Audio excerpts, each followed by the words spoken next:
Who pays if Ohio does away with property taxes?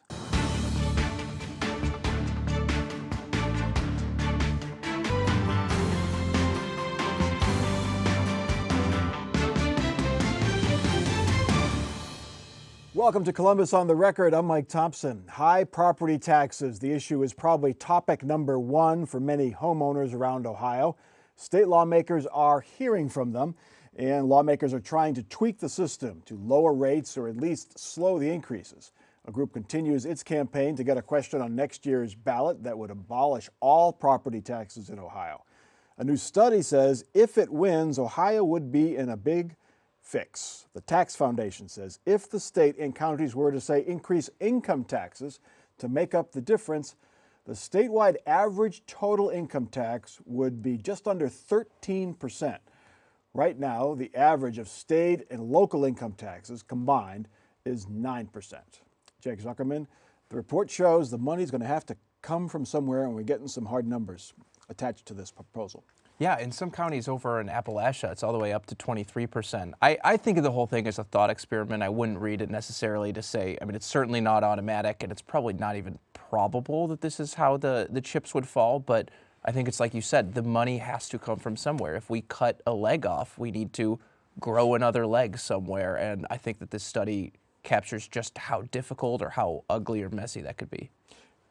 Are income taxes, Herb, a more fair way if we were to have to raise them? If you figured out a way to raise them equitably across all the state, across rural and urban counties, would it be a more equitable way to fund local services? It would be more equitable than raising the sales tax dramatically. So the challenge here is a lot of people don't understand that even if you're a renter, you're paying property taxes. The landlord builds that into the rent. And so a lot of times people vote for levies and the renters say, oh, I don't pay property taxes, and you do. So we need to find a way to distribute the burden more equitably. Mike, what would be, let's just play this out. Say the voters approve this. It gets on the ballot, which is not a slam dunk. The voters approve it, which is not necessarily a guarantee. Let's just say that happens, and voters do abolish property taxes. Where would lawmakers go first, do you think? Look, Mike, there's no one-size-fits-all solution to this, and our state's never confronted an issue like this, whether it's under Democrat control or Republican control. Maybe the savings and loan crisis we had in the 70s, maybe, a little bit before my time, but at the end of the day, we have $19 billion worth of property taxes that are used by local governments, all different forms, shapes, sizes, every single year. We get, what, $12 billion in income tax, $13 billion in sales tax. As Jake said, you take out one of those legs, what are you going to do? Nobody has a solution, but here's one novel concept we can do to help chip away, because I agree with Jake, you know, I think they're going to have a uphill battle to get on the ballot. Why don't we start looking at how we're spending money at the local government level? Governor DeSantis in Florida is taking a Doge-like approach, county by county. Maybe we can cut property taxes 10% if we find efficiencies. Why do we have 611 school districts? Maybe we can consolidate. Why do we have all these different things? Let's take a look at it. We're going to have to take a look at collective bargaining because 85% of every dollar that's being spent goes to salaries. Joe, is that going to happen? That's very difficult politically. Well, that's job security for a reporter because there's going to be a million stories coming out of that. But it's not going to happen without a catastrophe. Now, the catastrophe, so-called, in a lot of people's opinions, would be the abolishment of the property taxes. Right. But you know what? Everything that you just brought up, those are issues. You know, when you start talking about unions, when you start talking about raising this tax and compensating over here, or having state government come in and tell the locals how to do it. Ooh, I don't know. I just think there's a lot of controversy there. And the other thing is, consider this, that when you have local taxes, those are things that people are most connected to their local leaders, their local schools, their local libraries. They use them the most. They know the people there. And I think it's a recipe for a lot of controversy. I did math, and it's always dangerous, so I put that as a disclaimer. You're a journalist, Mike. Okay, I don't know. but I checked my math. Okay, let's just take a $75,000 yearly salary, which is a decent middle-class salary. A 13% increase in the income tax would mean that person would pay an extra $3,000 in income taxes per year. Sounds like a lot of money. Then you look at the median property tax in Franklin County, and it's $4,000. And then you go up into the more affluent suburbs, and you're talking $6,000, $7,000. Herb, $3,000 more in income taxes versus $7,000 in property taxes, I'm going to take the income tax hike. That's too rational, because what happens, and when you start talking about raising taxes, all of a sudden it's raising taxes. Oh my God, my income taxes are going up. Oh, the property taxes, at least I could vote on them. Unless you're, so there's the challenge here. It will be a bad scenario, and presumably if that measure were to pass, it takes effect in 30 days, and so the new governor, will have a miserable situation. The legislature will have so what do you have to do? You have to try to come up with some resolution right now that takes the steam out of the entire movement. And I'm not advocating putting barriers to getting on the ballot, but I am advocating that you really do have to do something now, because otherwise you're going to have a disastrous scenario. That's what this report said, Jake, is that you can't just abolish property taxes. You have to put before taxpayers and voters what the plan is to make up for that revenue. Mm-hmm. Will that be on the ballot? No, it won't. I mean, I would call that sound fiscal policy for a state trying to chart its future. That is not what we're looking at. We are looking at a simple up or down vote. But as we learned with the redistricting amendment, there's a creative writers group in the ballot board.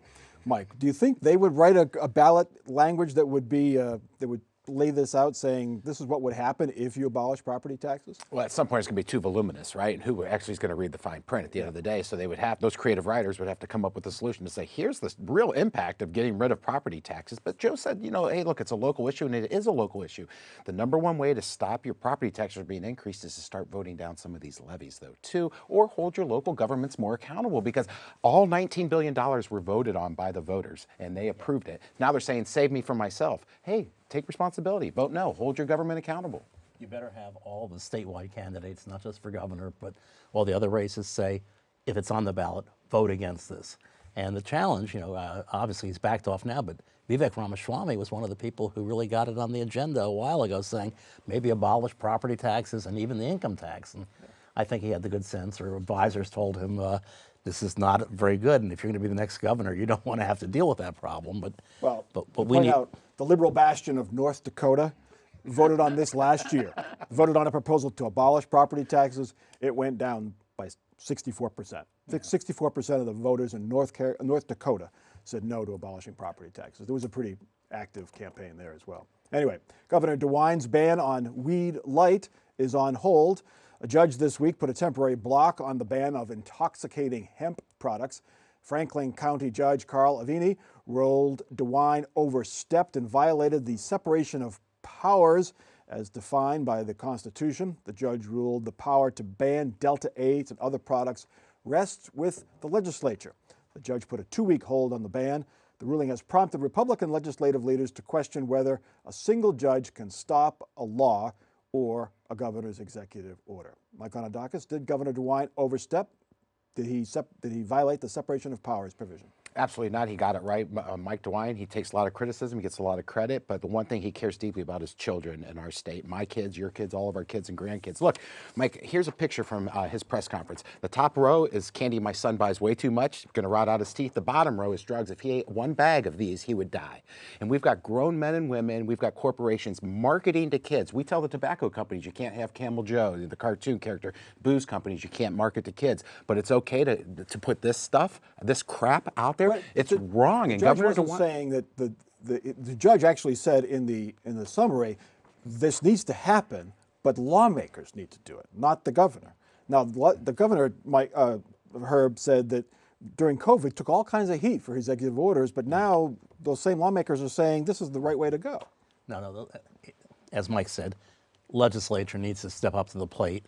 There's a serious issue here. It's been a serious issue in a lot of states dealing with any kind of recreational marijuana, these kinds of products. And you really have to talk about product labeling, the presentation of these products. How do you protect the kids from getting a hold of them when adults buy this and bring it home? Yeah. I mean, that's a challenge also. So the legislature may be mad at the governor, but then they have the responsibility to step up and do something. I mean, if I could, this is the good and bad of Mike DeWine. I think over the past year, Mike DeWine has done a masterful job of forcing this issue to the forefront. I mean, you saw those pictures. He has sent children of state officials into gas stations to go buy this stuff and show, like, look, I'm a child and can come out with these intoxicating drugs. Clearly, this is a problem. That said, he has pushed for legislation to address this problem, and he has failed. He's unequivocally failed, and now he's trying to say, well, I know I spent the past year trying to get a bill passed, but it turns out I had this power unilaterally to do this. all along. So I think that there's a clear separation of power. If he didn't need the legislature, why did he spend a year trying to get them? And he said himself early on that he couldn't do this, right, Yeah, Joe? he did. He did, but I think there's one thing we're missing here. We're talking about this again. He forced this to the forefront. We're having that discussion, and so are the lawmakers. And I think that's key because they are talking about it. The problem is they agree on a mass number of things, right, when it comes to this issue. They're just not passing a bill on the things they agree on. There's like little things here and there that they disagree on, and they let it hold up the bill. So the question will be, will they come up with a bill on the things that they can all pretty much agree on? It would cause compromise. It would be a compromise, right? It would be compromise, yes. Very sadly, you might wait until some child dies, and then we'll have a piece of legislation called the Jimmy Jones bill. And That's terrible. It is terrible. In Sharonville, just this week, a public school in Sharonville, 2 middle school kids are in the hospital because they got a hold of this stuff that looked like gummies, nerds, and sugar babies and stuff. We got to get this off the streets, out of the gas stations, or our kids' lives are on the line here. What about the argument that one judge cannot make a rule that affects the whole state in the case of this ruling, or one judge cannot make a ruling that affects the whole country? Herb. We'll let in Ohio, the Ohio Supreme Court address that issue if it gets there, and the same thing at the national level. But the important thing. But in 90 days, some of these businesses could be out of business if the court would uphold this ban. Yeah, but and if the court does uphold it, then that answers your question. Yeah. And I would say if they go out of business, good for them. I'm glad they're out of business. If they can't change their labeling and marketing, you shouldn't be in business. Moving beyond this, should a one judge in Franklin County or in Cuyahoga County or in Meigs County be able to issue a ruling to say this law is unconstitutional or this order is unconstitutional? If we don't have something like that, then we could be in a situation where in Franklin County you cannot sell hemp, but in whatever other county you can. Now, Republicans at the State House for the last 20 years have been passing preemption bills that explicitly say, we don't want this the patchwork is always the argument. We don't want a patchwork. We want certainty in the law. We want people to know, guns being the obvious example. It shouldn't be legal to have a gun in this county and illegal in that county. It's confusing. No one can know. Yeah, good point. I think you look at the issue too. I mean, it's hard to be a purist here, and there may be some issues where you can sort of have local differences or whatever. But if you have something really very, very significant, I think you'd say, okay, let's let the local judge make the ruling. If it gets overturned, so be it. But in fact, you need somebody to step in and Logically, a single judge in a state, even if it's a large state, makes more sense than perhaps a single judge in California or in Texas making a ruling for the entire country, or should it matter? You're right. The Supreme Court of the United States just recently ruled that you can't do national injunctions anymore. Yeah. So they struck that down. We can take that same concept and bring it to Ohio and say a local judge in Cincinnati can't set statewide policy. And maybe they can set it for Franklin or Hamilton County or Cincinnati and then expedite it to the Supreme Court if it's a constitutional issue. But would it be for all laws or just the laws that the party in power is challenging right now? Because you know what it is, when the Democrats are out of power, they go to judges in California, they get Republican laws overturned or halted. Yeah. Republicans, when they're out of power, they go to judges in Texas to get Democratic laws halted, right? Yep. Joe? Exactly. Yeah. That's Unbelievable exactly system. It. Unbelievable system. Beauty is in the eye of the beholder. Yeah. And this again reinforces why the legislature needs to step up to the plate. Yep. Right. The Redistricting Commission, speaking of stepping up to the plate, the Redistricting Commission meets next week. What they will discuss remains very much up in the air. Republicans have yet to present a proposed map of the state's 15 congressional districts. House Speaker Matt Huffman would not promise a draft map. A leading Democrat on the commission, House Minority Leader Danny Isaacson, says the constitutional amendment passed by voters several years ago requires public debate on proposed maps. But speculation remains that Republicans will wait to present a map until the final phase of the process, which allows for a simple majority of lawmakers to adopt a map. Joe Ingles, how long will this meeting be on Tuesday? Oh, I'm not going to bet on that, but I am going to say that I think that there is an incentive, at least, for Republicans to hold on until November to unveil this map. Because if they wait, the longer they can hold off, the fewer pot shots get fired at that map, and they can pass it with a simple majority in November and get exactly what they want and not have to give in to the Democrats at all. So if there is a map, I think it would be late, very late in this process, and I don't know that there would be a lot of time for public debate, and Jake, do they face any repercussions, any penalty for waiting until the final minute and kind of sneaking it past the goal at the end? No, I think that in any legislature, you need a deadline. What's the saying, like 80% of the negotiation happens in the last 20% of the time or things like that. And also, I think that there's typically with these things more negotiation going on behind the scenes, no matter how many times a politician comes out and says, there is no map, we're just talking, I think it's a little naive to think that nobody has been pondering this one over there. There's a map out there. There's We a just don't definite- see it yet. yeah. There's probably several maps out there. We just don't see them I yet. think the GOP majority has a very good sense of what the map looks like. It may not have all the details yet specified, and in fact, it will be sprung at the last minute. And it's probably, from their point of view, smart politics. So that means, Mike, it's going to be a map that really favors Republicans more so than the current map. Otherwise, they'd present it now. Yeah, probably. We're speculating, right? So Yeah. let's speculate. Yeah, probably it'll favor Republicans more because the voters put Republicans in office in these key seats. But keep in mind, in 2018, what the voters approved by 75% of the vote, which is basically Article 19 of the state constitution. It's a three-step process. The legislature met in September. The commission gets together in October. And then if they can't get a resolution, it goes back to the legislature, as Joe said, for simple majority. The voters of the state of Ohio approved this by 75% of the vote. And we're not talking about state house maps. That was unanimously approved, bipartisan, where we're talking about the congressional maps right now. So we have a history of bipartisanship, unanimous approval. Allison Russo was on the committee, who's now running statewide, and approved the General Assembly maps. Let's keep the facts here, the facts. Well, the one thing that's different about Ohio compared to all the other states is we have to do the redistricting this year. We have to do it. So other states are getting into the game for their own partisan political reasons. We'll have a partisan element to that, obviously, that will favor the Republicans.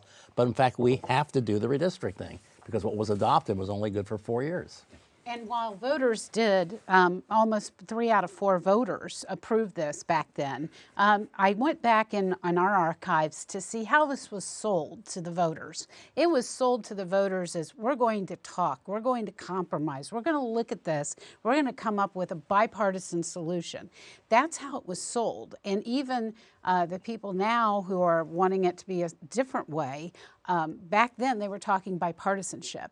And let's face it, no voter is going to read through an entire redistricting amendment before they go vote on it. So, Moving beyond this current fight, the U.S. Supreme Court this week heard a case that would erode more the Voting Rights Act, if the justices agree, that would basically remove the practice of creating majority minority districts, giving people of color a chance to represent their constituents in Congress. What does that do to Ohio? You look at Joyce Beatty's district, which is probably one of these districts that they're looking at. Would that district be carved up, cracked up, as they say? No.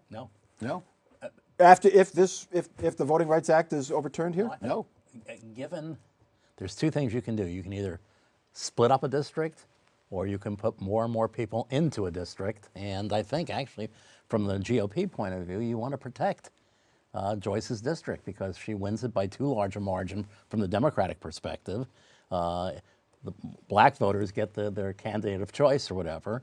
And meanwhile, it gives greater flexibility for the Republicans to get more Republican districts surrounding Joyce's district. So there's no way to carve up that district and eliminate all Democratic seats in Congress in the state of Ohio. If you did it for Joyce Beatty's district in Columbus, the district in Cleveland. There's a limit to how greedy one can be. That's right. And when the courts might step in. That's right. So that's actually. Which court would step in, Herb? I think we will go first to the Ohio Supreme Court. Yeah. And then somebody will take it, Democrats in the ACLU will take it to the federal level, even though it says that the Ohio Supreme Court is the final arbiter. Yeah, we can't crack them and break them up. Cincinnati's going to have it. Columbus and Cleveland, the 3 Cs, are going to have Democrat districts because that's where a vast majority of the Democrats are. It's not going to be cracked, and they're not going to sliver off a third of the east side of Columbus and put it down in Meigs County's district. They're not going to do it because it would violate the Constitution. And we know This that. happening in other states, though, Mike. Yeah, well, I'm talking. We're in Ohio. I know, but it's not beyond. Jake, is it beyond the realm of comprehension that they would go for it all and go for all 15 seats Republican? I don't think so. The Constitution says the map can't unduly favor a particular party. What exactly does unduly mean, and who is this court that's going to really take a stringent interpretation of that word? I will say that's a long way off. More redistricting fights to come. Anyway, the headlines in the 2026 campaigns for governor and U.S. Senate are: Former Congressman Tim Ryan seems to be moving closer to saying he will run in the Democratic primary for governor, but nothing close to making it official yet. In the U.S. Senate race, former Senator Sherrod Brown is off to a good fundraising start. He reports raising $8 million over the past 3 months. That's more than double what incumbent Senator John Husted raised during that same period. Herb Asher, first to Tim Ryan. He is now 2 weeks past his self-imposed deadline to make a decision. No decision yet. What's going on? What's taking him so long? I'm trying not to smile too much, but when and if he makes a decision, and he, this could just go on forever. But let's assume he decides to run. If in fact, when he makes that decision, if he doesn't announce at the same time that in this time period I've been raising money, I've got a campaign kitty of multiple millions of dollars, 3-4 million, I've got all these endorsements lined up. If all he announces is that he's going to run, a lot of us will say, well, what have you been doing in the past couple of months, and why did it take so long to have sort of announcement that really didn't have a lot of substance beyond the fact that you're running? Is it really that late, though? It's late because Vivek Ramaswamy jumped in really, really early, and Amy Acton did as well, but we're still a year away from the election. Yeah, no, it is late, especially given some of the things that, I mean, Tim Ryan's been teasing us. And the more you tease people, the more you expect that, okay, what's the answer? And if the answer is you decide not to run, okay, no problem, no harm, no foul. If you are going to run and there's nothing else that you can say about your campaign, then it seems like it's been a wasted opportunity. Jake, the speculation is, the word is among some Democrats, is Ryan wants to run because he doesn't think Amy Acton can win. Yeah, I'm not inside Tim Ryan's head. I mean, a colleague of mine did a nice little chart of the various statements of thinking about it, seriously thinking about it, really, really seriously thinking about it. Who's to say? Yeah, I don't know. I don't know what he's thinking. Can Amy Acton win, Joe, do you think? In this state, favors Republicans, a fairly new politician, brand new politician. Yeah, very heavily favors Republicans, and a lot of people were not happy with her and the orders that came out during COVID. That being said, a lot of Democratic faithful, I went to the Democratic dinner the other night to kind of gauge the crowd and see what was happening. A lot of the Democratic faithful really likes her, and when she goes out on the, talking to different places around the state, the audience that comes to those events seems to really like her. So, I don't think that we're talking a year away. A lot can happen in a year. Yeah, if they were to face off each other in the yeah, Ryan and but Acton that's a long time in the world of politics. Mike, I mean, Tim Ryan, the state favors a Republican by about 8 points here, just with generic ballot. Tim Ryan equaled that generic ballot when he ran against J.D. Vance. Would he stand a better chance against a Republican candidate than Amy Acton? It's hard to say because I think Vivek's going to easily win this. President Trump will campaign for him in Ohio. J.D. Vance will come back to Ohio and campaign for him, Elon Musk and others.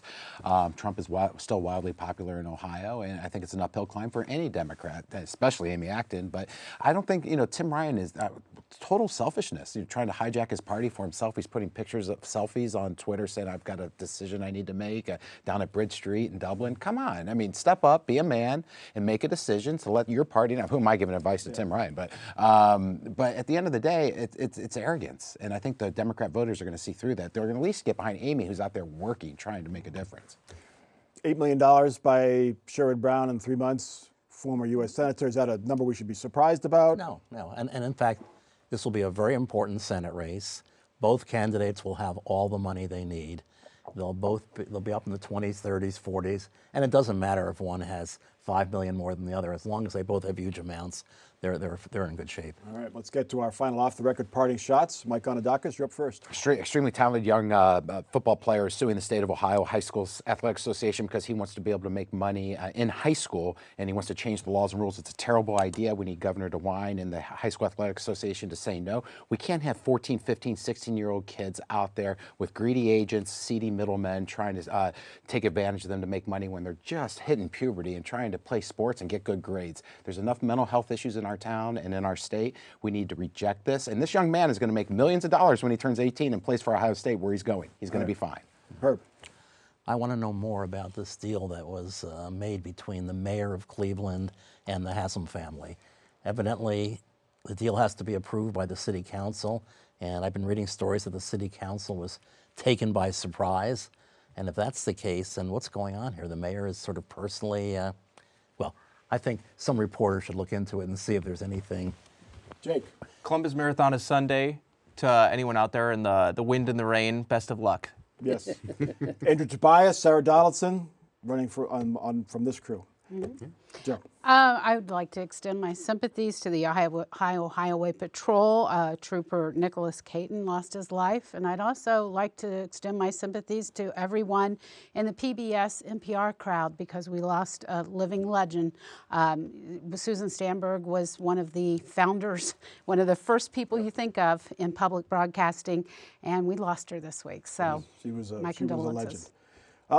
Somewhat lighter note. This week, the Dispatch reports a developer wants to build a historically themed hotel based on the Titanic.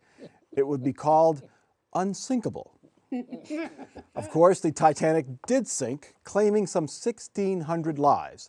The developer is looking for a site. I suggest he put it near the Intel plant site in New Albany. Nothing could bring more luck to that project than the Titanic. That is Columbus on the Record for this week. Continue the conversation on Facebook. Watch us anytime at our website, wosu.org/COTR, YouTube, and the PBS app. For our crew and our panel, I'm Mike Thompson. Have a good week.